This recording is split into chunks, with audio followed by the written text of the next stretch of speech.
마찬가지입니다. 세상의 것들이 다 그럴진데 우리 영혼은 더 말할 것도 없습니다. 우리가 하나님을 바라보기 원하는데 하나님을 바라보지 못하게 하는 우리의 시선을 하나님께 집중하지 못하게 하는 여러 상황과 조건들이 우리 가운데 너무 많습니다. 하물며 이 무더위까지도, 이 날씨까지도 우리가 하나님께 나아가는 장애물이 되는 때가 많다는 것이요. 그래서 우리 가운데 필요한 것이 있습니다. 바로 파수꾼입니다. 파수꾼은 어떤 의미가 있느냐? 일정한 곳을 경계하고 지키는 사람을 파수꾼이라고 합니다. 군대에서는 경계병이라고 하죠. 군대에서 이런 말이 있습니다. 전쟁에서 패배한 지휘관은 용서할 수 있어도 경계에서 실패한 지휘관은 용서할 수 없다. 전쟁을 지면 큰일 나잖아요. 그런데 그 전쟁보다 더 중요한 게 있다는 거예요. 바로 경계입니다. 왜 경계가 중요합니까? 전쟁에서 적군이 어떻게 들어오느냐, 어떤 의도를 가지고 간첩이 오느냐를 막지 않으면 그 작은 틈 때문에 결국은 전쟁에서 패할 수밖에 없고, 더 나아가서는 모든 것들을 잃어버리게 된다는 거예요. 그 잃어버린 가운데 중요한 게 정보입니다. 요즘은 세계적으로 정보 전쟁이라고 말하죠. 전쟁 가운데 중요한 출발과 마지막이, 시작과 끝이, 알파와 오메가가 뭐냐면 바로 정보라는 겁니다.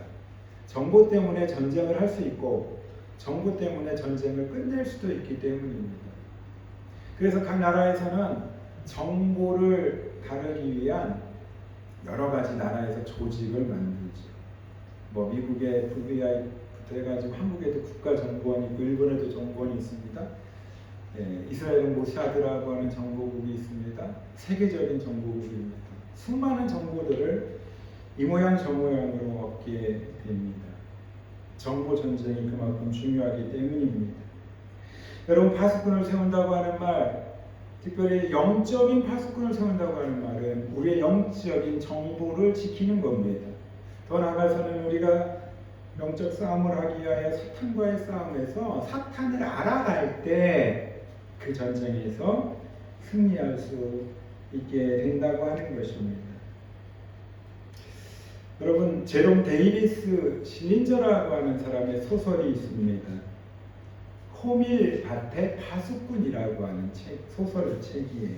호밀밭의 파수꾼. 이 책은 전 세계 많은 나라의 언어로 번역이 됐고 많은 젊은이들에게 영향력을 줬어요. 어떤 영향력이냐? 사랑의 소설이었거든요. 그 청춘의 가슴을 울리고 눈물을 흘리게 했던 고전입니다. 흔히 이 제목을 접하면 끝없이 펼쳐진 황금빛 호밀밭과 그곳을 지키는 든든한 파수꾼의 모습을 떠올리곤 합니다. 그런데 소설 속에서 주인공 콜트 콜피드라고 하는 사람이 갈망하는 진짜 호밀밭의 파수꾼의 의미가 있습니다. 낭만적인 경비나 어떤 것을 경계하는 감시자를 의미하는 게 아니라는 거예요.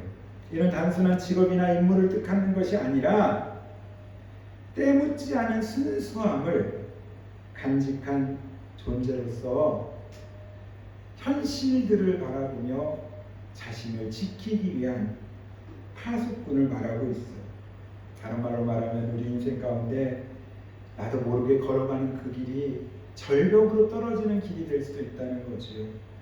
그 떨어지지 않도록 우리를 붙잡아주고 나를 굳건하게 지켜주는 그런 갈급한 염원이 이 호밀밭 파수꾼이라고 하는 이 소설책에 담겨져 있는 것입니다. 여러분, 오늘 읽은 시편 130편의 이 말씀은 너무나도 중요하고 귀한 말씀입니다. 특별히 하나님께 기도하는 간구의 내용입니다. 1절에 보면 여호와께서 내가 깊은 곳에서 주께 부르짖었나이다. 주께 부르짖는 그 기도의 간구를 기록하고 있습니다. 그런데요, 기도하고 부르짖었던 곳이 어디라고요? 1절에 깊은 곳이라고 표현합니다. 여러분, 깊은 곳의 의미가 무엇입니까? 바로 저와 여러분이 살고 있는 현실일지도 모릅니다.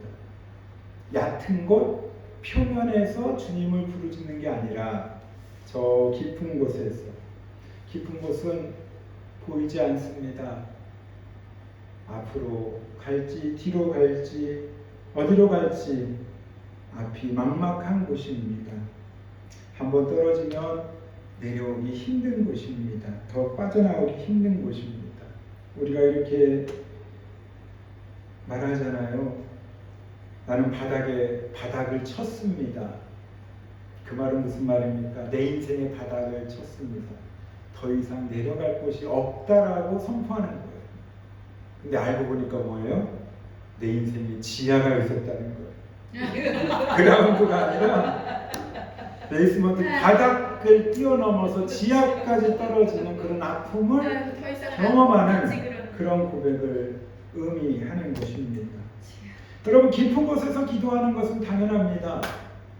하나님은 어떤 때 우리를 일부러 얕은 곳 돼 있지 않고 깊은 곳으로 떨어뜨리게 하실 때도 있어요. 왜요? 거기서 하나님을 만나기 때문이에요. 거기가 하나님과 만나는 접촉점이 되기 때문이에요. 여러분, 우리가 잘 아는 요셉은 애굽의 총리까지 올라갔지만 그 인생을 파노라마처럼 펼쳐본다면 가장 힘든 때가 있었어요. 아버지 야곱을 통해서 11번째 라헬의 아들로 태어납니다. 특별한 사랑을 받습니다.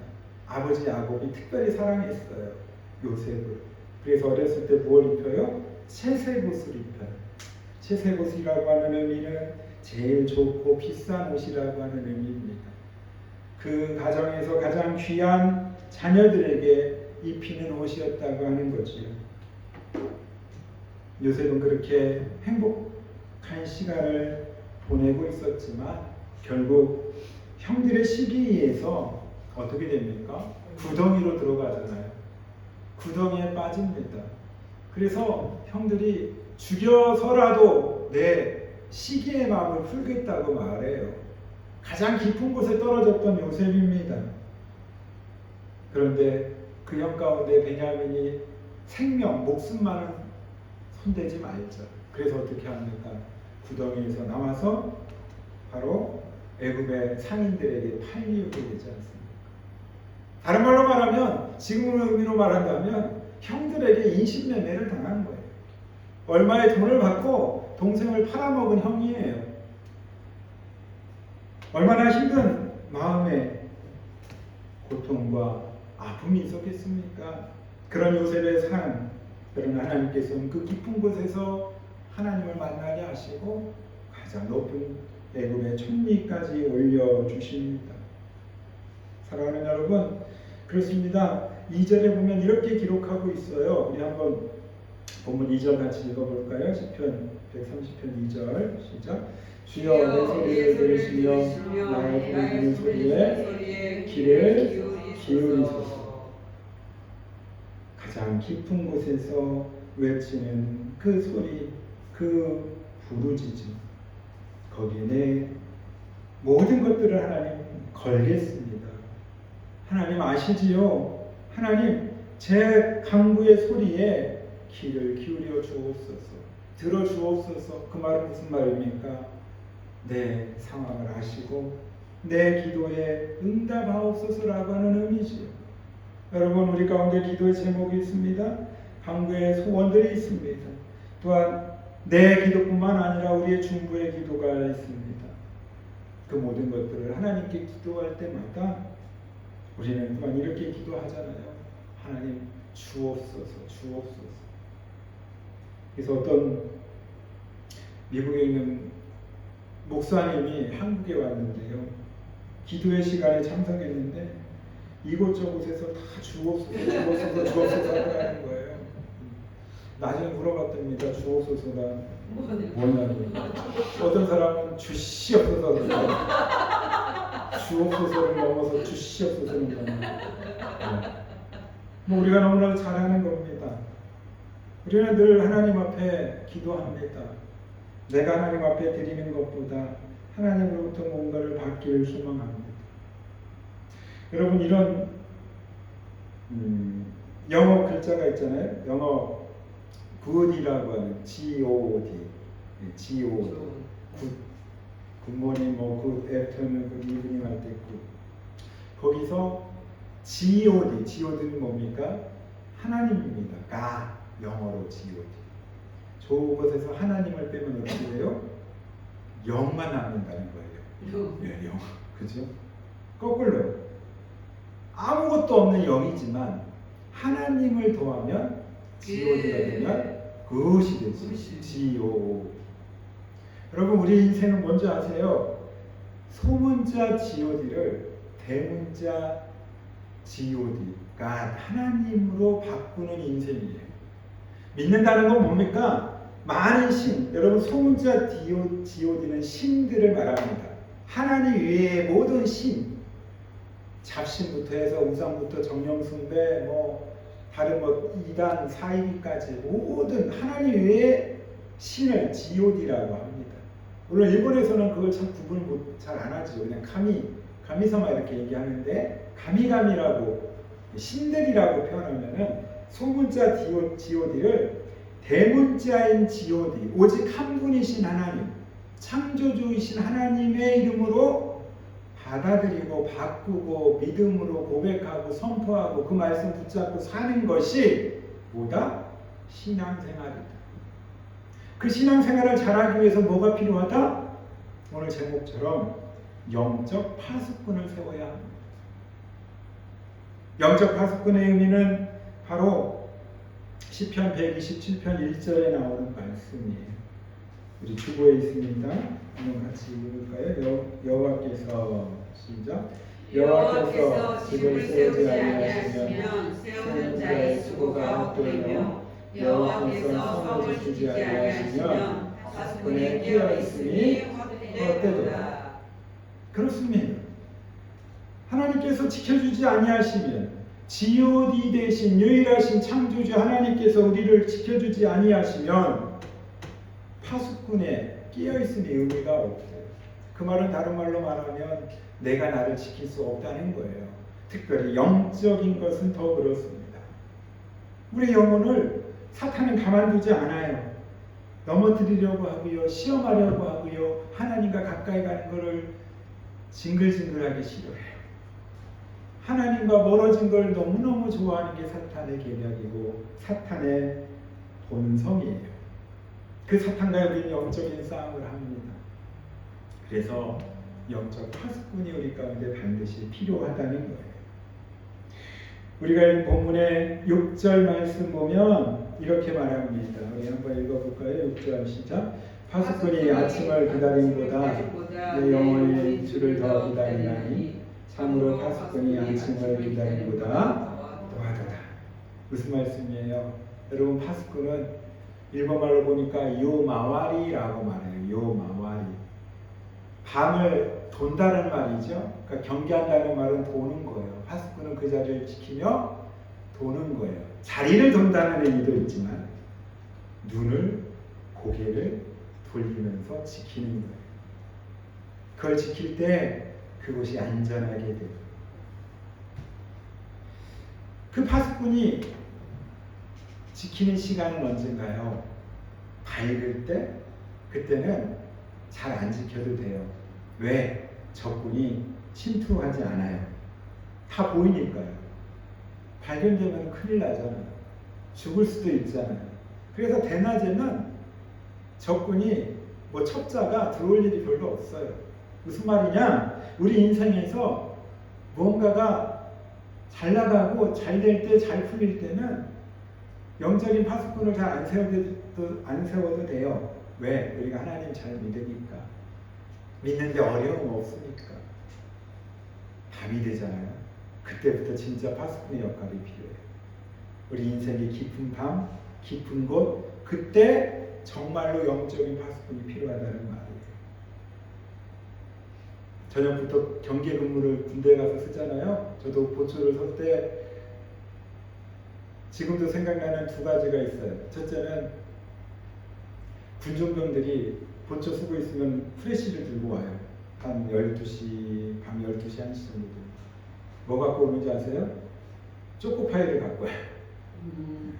초코파이하고 야쿠르트, 아니면 우유를 갖고 와요. 고생한다. 어디서 오셨냐고 그러면 교회에서 왔다고. 군종병이에요. 얼마나 기다렸는지 몰라요. 또 하나 기다리는 게 있어요. 근무 시간 끝날 때 5분 전. 교대하는 시간이죠. 전체적으로 모든 파수꾼들이 기다리는 시간이 있어요. 언제예요? 아침. 해가 뜨는 것을 기다립니다. 해가 뜨면 경계 근무가 끝나기 때문이에요. 사랑하는 여러분, 우리 인생의 파수꾼, 특별히 영적인 파수꾼이 필요한 이유가 어떤 건지 아십니까? 바로 아침을 기다리는 그 믿음이 우리 가운데 씨앗으로 뿌려지기 때문이에요. 지난주 말씀을 나눴죠. 4가지 밭에 대해서. 이스라엘 민족은 옥토만 만들어 놓고 뿌리는 씨가 아니라고 말씀드렸죠. 그냥 막 뿌려요. 뿌리고 나서 개간을 하는 거예요. 그게 이스라엘식이에요. 길가, 돌자, 가시, 옥토가 그래서 한 공간 안에 있어요. 그것이 우리의 마음이라고 말씀드렸잖아요. 여러분, 옥토일 때는요, 파수꾼이 필요 없을지도 몰라요. 왜? 30배, 60배, 100배로 열매 맺기 때문이에요.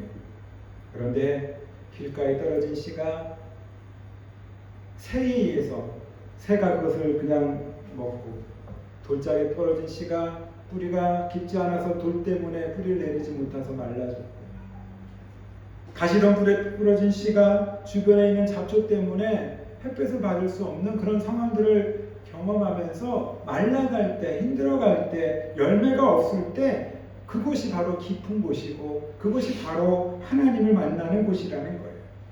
바로 그곳이야말로 우리의 영적인 파수꾼을 반드시 세워야 될 때라는 거예요. 왜? 그때 사단이 집중적으로 우리를 넘어뜨리기 때문입니다. 우리를 공격하기 때문이에요. 우리를 가만두지 않아요. 그럴 때마다 우리는 영적인 파수꾼을 세우고 아침을 기다려야 합니다. 많은 근심과 많은 염려들을 우리는 가지고 살아갑니다. 여러분, 사도 바울을 우리는 잘 압니다. 우리 바울 성교회가 말 그대로 바울 성교회가 된 이유가, 바울 사도는 신약 성경의 27권 가운데 13권을 쓴, 거의 바울 때문에 신약이 있을 정도로 바울 사도가 이방인 성도의 위대한 사람이기 때문이에요. 여러분, 사울일 때 예수님을 믿는 이들을 박해했던 그런 사울의 삶에서 그곳은 정말 깊은 곳이었어요. 깊은 내리막길의 삶이었어요. 정말 해가 뜨지 않는 가장 깊은 어둠의 시간이었어요. 그때 하나님께서 다메섹에서 사울을 만나 너는 이제는 바울이라 하리라 라고 말씀하시면서 바울이 반드시 했던 게 있어요. 그게 뭔지 아세요? 바로 영적 파수꾼을 세웠기 때문에. 다메섹에서 한 번 만났던 그 예수님 누구십니까? 라고 하는 질문에 나는 내가 핍박하는 예수다라고 외쳤던 그 예수님의 목소리를 듣고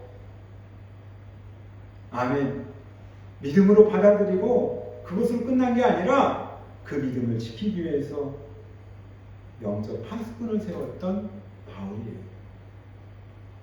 그 바울이요, 정말 하나님 때문에, 예수님 때문에, 십자가 때문에, 복음 때문에 목숨을 걸었던 그 바울이요, 디모데전서 1장 15절에 보면 놀라운 고백을 해요.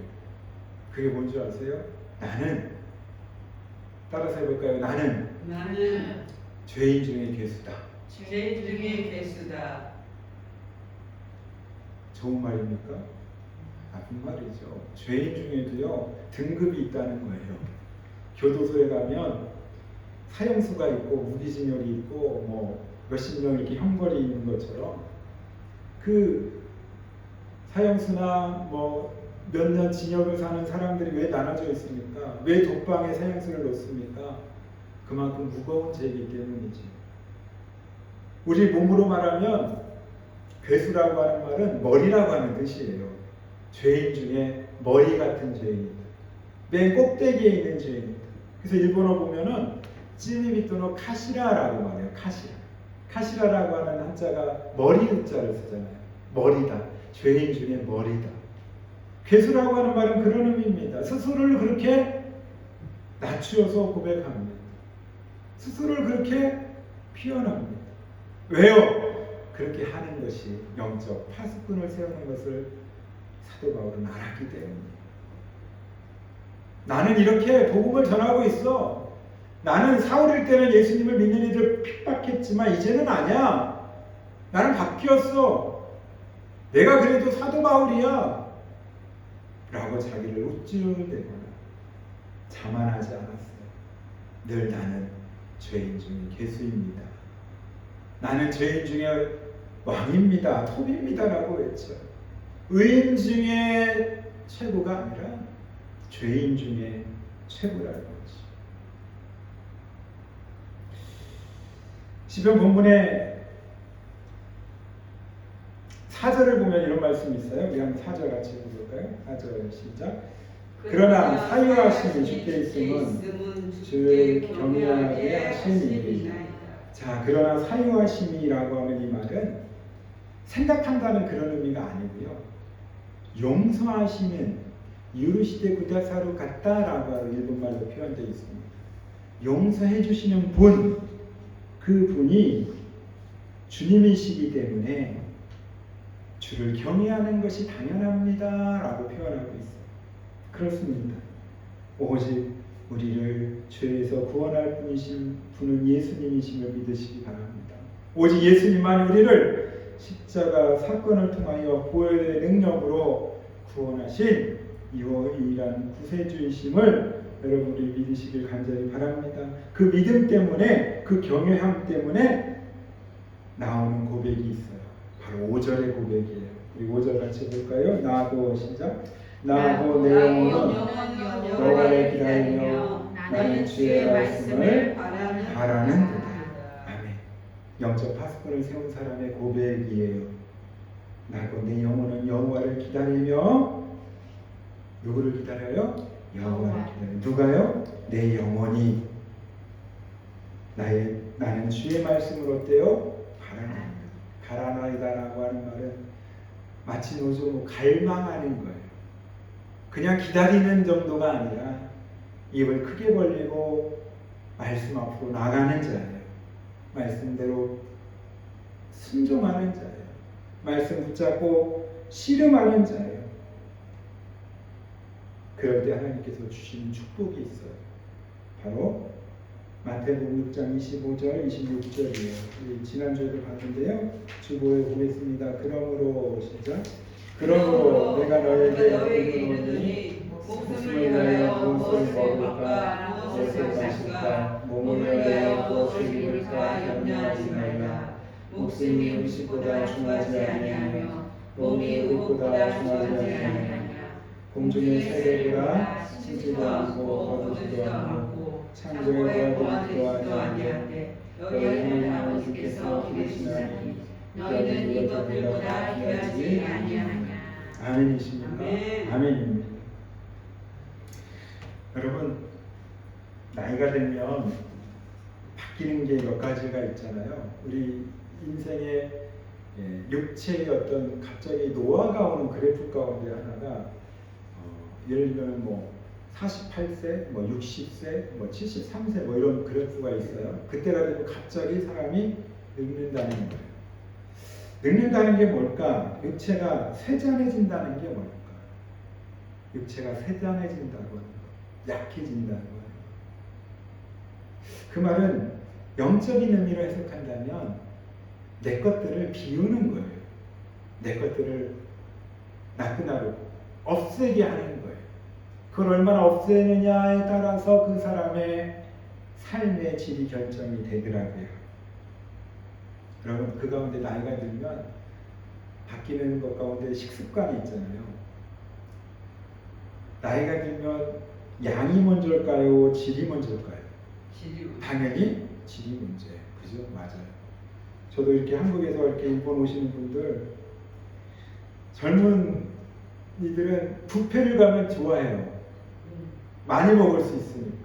그런데 연세가 드신 분들은 뷔페면 좀 거시기해요. 네. 아유, 그냥 앉아서 갖다 주고 대접받으면서 드시는 걸 좋아해요. 그 말은 다른 말로 말하면 양보다는 질로 바뀐다는 거예요. 맞아요. 그렇게 되더라고요. 벌써 저만 해도 그래요. 양도 양이지만 물론 양도 필요할 때가 있어요. 꼭 그걸 먹고 싶은데 거길 가야지 먹어요. 근데 거기가 뷔페야. 그럼 어쩔 수 없어. 가야 돼. 네. 많이 먹든 조금 먹든. 여러분, 그렇습니다. 육체가 젊었을 때는 양이 먼저였다면 나이가 들면 질을 따지게 돼요. 그게 자연스러운 거예요. 왜? 먹는 양이 주니까. 이러이러 여러 가지 어떤 성인병들을 갖게 되면 특히나 먹는 걸 조심할 수밖에 없어요. 여러분에게 질문하겠습니다. 여러분은 영적인 양을 더 즐겨하십니까? 영적인 질을 더 찾으십니까? 우리 영혼이 하나님을 알고 구원받고 1년이 지나고 2년이 지나고 10년, 20년이 지나서 여기까지 왔는데 아직도 양만을 추구한다면 어린 믿음인 거죠. 젊은, 좋게 말하면 젊은 믿음이지만 성숙하지 못한 믿음입니다. 이제는 우리가 영적인 파수꾼을 세워야 되는 이유, 중요한 것 한 가지, 영적인 질을 추구하는 존재가 되었다는 거예요. 영적인 질을 추구할 때 우리의 믿음이 온전히 나에게 오는 모든 염려와 근심과 걱정을 내가 껴안는 것이 아니라 이제는 하나님께 맡긴다는 거예요. 나한테 오기 전에 내가 그걸 차단하고 이거 내가 가질 게 아니야. 염려, 근심, 걱정 이런 거 다 하나님께 맡겨야 돼 라고 하면서 하나님께 그 기도 제목으로 전달해 드린다는 거죠.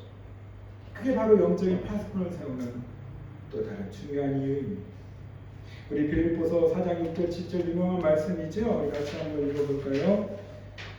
빌립보서 4장 6절 7절 시작.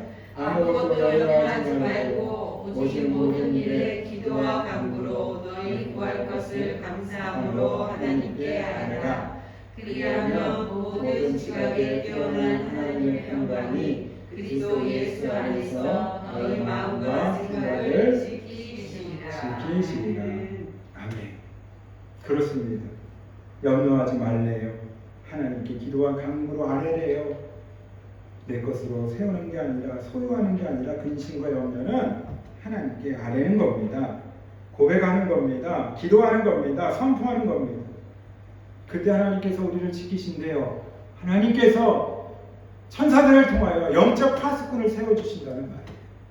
그리하여 우리의 영혼에 양을 쫓았던 모습에서 이제는 질을 쫓고 더 가치 있는 것, 더 소중한 것을 쫓는 이로 바꿔 주신다는 거예요. 이전 것은 다 지나갔으니 보라 새 것이 되었도다. 영적 파수꾼을 세울 때 일어나는 놀라운 변화예요. 축복이에요. 이 변화가 여러분의 한 주간 가운데 있기를 간절히 바랍니다. 우리 본문의 7절 같이 볼까요? 이스라엘아 시작. 이스라엘아 여호와를 바라지어다. 여호와께서는 인자하심과 풍성한 풍년이 있습니다. 아멘. 여기 이스라엘아 자기의 이름을 한 번 더 선포하겠습니다. 시작. 여호와야 여호와를 바라지어다. 여호와께서는 인자하심과 풍성한 풍년이 있습니다. 아멘. 아멘. 여호와를 바라는 자, 그 바라는 자의 출발은 파수꾼을 세우는 겁니다. 그것도 영적 파수꾼을 세우는 겁니다. 여러분 절에 가면 한국도 그렇지만 사천왕상이 있잖아요.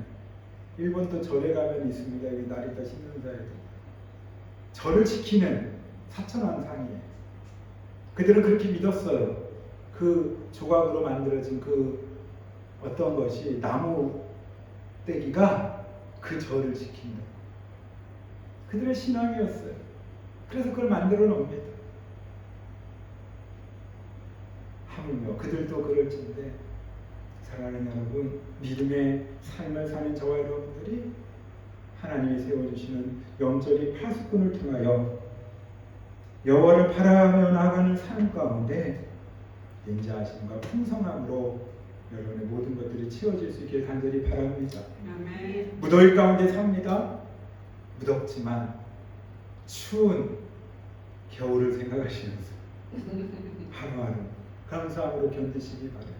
여러분 이제 오늘이 7월 26일이니까 한 달, 원래대로 하면 한 달 안에 아마 이제 여름이 이 무더위가 지나갈 것 같습니다. 뭐 이번 주는 조금 30도 밑으로 떨어지는 날도 있는 것 같아요. 여러분 더워야죠. 여러분은 저를 안 믿는 경우 적은 같은데 더워야지 열매가 여뭅니다. 더워야지 가을에 풍성한 추수가 있습니다. 우리 인생도 깊은 잠과 어려움과 문제 앞에서 깊은 곳에 머문다고 할지라도 오늘 시편 기자의 고백처럼 답이 있어요. 그 답은 뭐라고요? 파수꾼을 세우는 겁니다. 여러분의 영적인 파수꾼을 세우십시오. 그 파수꾼이 천사가 되어서 여러분을 지키고 여러분을 인도하고 여러분 가운데 거룩한 하나님의 나라를 깨닫게 하고 보여주고 느끼게 해줄 것입니다. 한 주간을 사시면서 영적 파수꾼을 세우는 축복의 한 날 되시기를 주님의 이름으로 축원합니다. 기도하겠습니다.